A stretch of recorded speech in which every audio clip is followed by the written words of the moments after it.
What if your worst nightmare isn't something that's happened, but something that might happen again? Welcome to Bipolar Talks, your safe, honest, and mindful space to explore the truths of living with bipolar disorder. In today's episode, we're diving into one of the most chilling yet unspoken parts of recovery, the fear of relapse, living in uncertainty. So take a breath. Be here mindfully. This is your time. No judgment, just honesty and heart. Before we begin, don't forget to like, comment, subscribe, and share this podcast. Someone out there might need this today more than you know. From understanding what relapse really means, to exploring the trauma it leaves behind, the impact of stigma, and practical ways to manage this fear. This episode is your mindful companion through the uncertainty. Whether you're newly diagnosed or years into your journey, this conversation is for you. You're not alone in this. And now let's talk about the fear we don't like to admit, but that so many of us live with every single day. Segment 1. The invisible fear no one talks about. You're stable. You're doing okay. But there's that whisper in the back of your mind. What if this peace doesn't last? The fear of relapse isn't just about the past. It's about the dread of repeating it. It's waking up every day wondering if this might be the calm before another storm. It's not paranoia, it's lived experience. For many living with bipolar disorder, stability can feel like a fragile illusion. One shift in sleep, one moment of euphoria, one extra coffee, and the mind starts questioning everything. Stay with us because next we'll define what relapse really means and why it hits so hard. Segment 2. What is relapse, and why does it scare us so deeply? Let's get clear. Relapse is when bipolar symptoms, mania, hypomania, or depression return after a period of stability. It can sneak up slowly or crash down suddenly. And that unpredictability, that's what terrifies us. Sometimes we don't even trust the good days, afraid they're the first sign of another episode. It's a trauma loop many don't see, but many of us feel. And because relapse has happened before, we believe it can happen again at any moment. Keep listening. After this, we'll talk about what it's like to live in that in-between space, where stability meets fear. Segment 3. Living in the space between the anxiety of what if. The days between episodes can be the hardest. Why? As even when things are calm, we're waiting, watching, overanalyzing every emotion. I feel extra happy today. Is this hypomania? I didn't sleep well. Am I spiraling? Even normal emotions start to feel dangerous.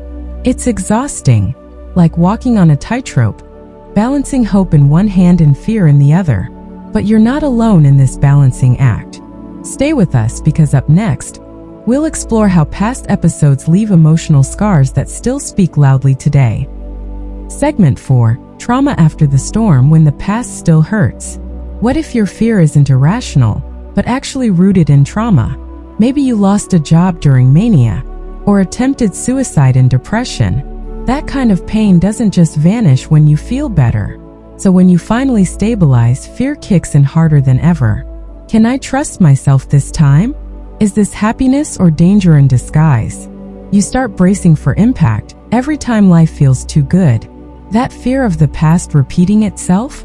It's not weakness. It's a memory of survival. Still with us.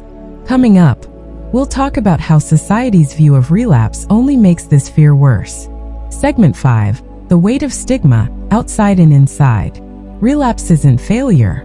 But try telling that to a world that sees stability as the only acceptable state. Society often treats a bipolar episode as your fault. As if you didn't meditate enough, take enough meds, try hard enough. And eventually we start believing that.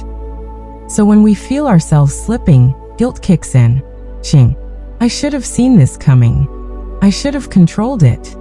But you are not your episodes. And you are not a failure. Keep listening, because next, we'll talk about how the fear of relapse can ironically make relapse more likely. Segment 6. When fear becomes the trigger. Here's the paradox. The fear of relapse can trigger relapse. Constant anxiety raises cortisol, disrupted sleep, hypervigilance. Even good stress, like a promotion or falling in love, can feel threatening, causing the mind to spiral. We're so busy scanning for symptoms that we forget to live. We lose sleep, we overthink, and suddenly, our bodies are thrown off balance. But don't lose hope. Up next, we'll share what can be done. There is a way through this fear. Stay with us, because the tools are coming. Segment 7. Facing the fear. What you can actually do. Let's breathe. Let's take back control. Here are 5 ways to manage the fear of relapse. 1. Acknowledge the fear, don't fight it. Say to it, I see you. I know you're trying to protect me. Naming the fear disarms its power. 2. Make a relapse prevention plan. List your early warning signs. Who can you call? What helps you ground? Having a plan reduces panic when things feel off. 3. Try therapy. Cognitive behavioral therapy, CBT, and mindfulness-based therapy help manage fear, not just symptoms. 4. Build a support system. You don't have to do this alone. Let people in. Let them know how to support you. 5. Redefine what relapse means. Relapse isn't the end. It's a part of the path. And every time you come back wiser.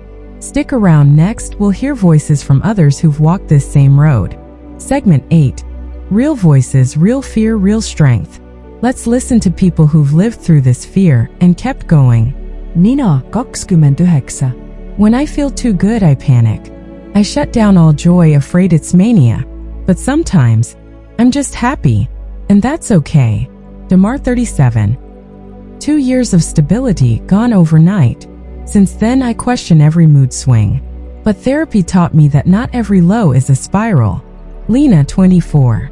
I'm scared of disappointing my family. Scared they'll say, here we go again. So I pretend to be okay, even when I'm not.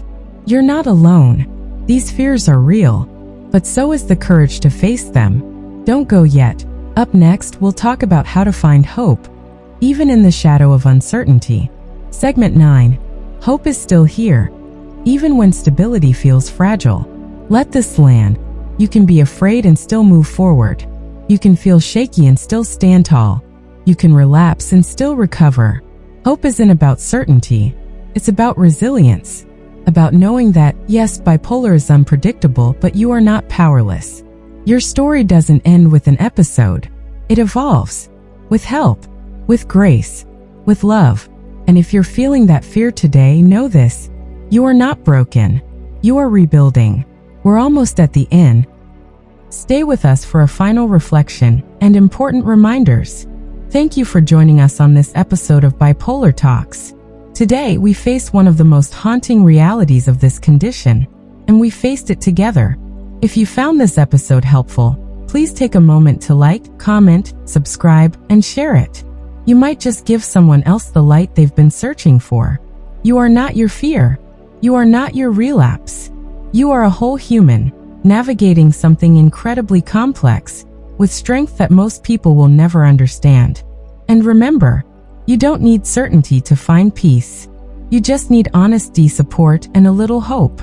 Disclaimer: this YouTube podcast is for informational purposes only. It is not a substitute for professional diagnosis or treatment. If you or someone you know is struggling, please reach out to a licensed psychiatrist, therapist, or mental health provider. Stay mindful. Stay human. Stay with us, here on Bipolar Talks.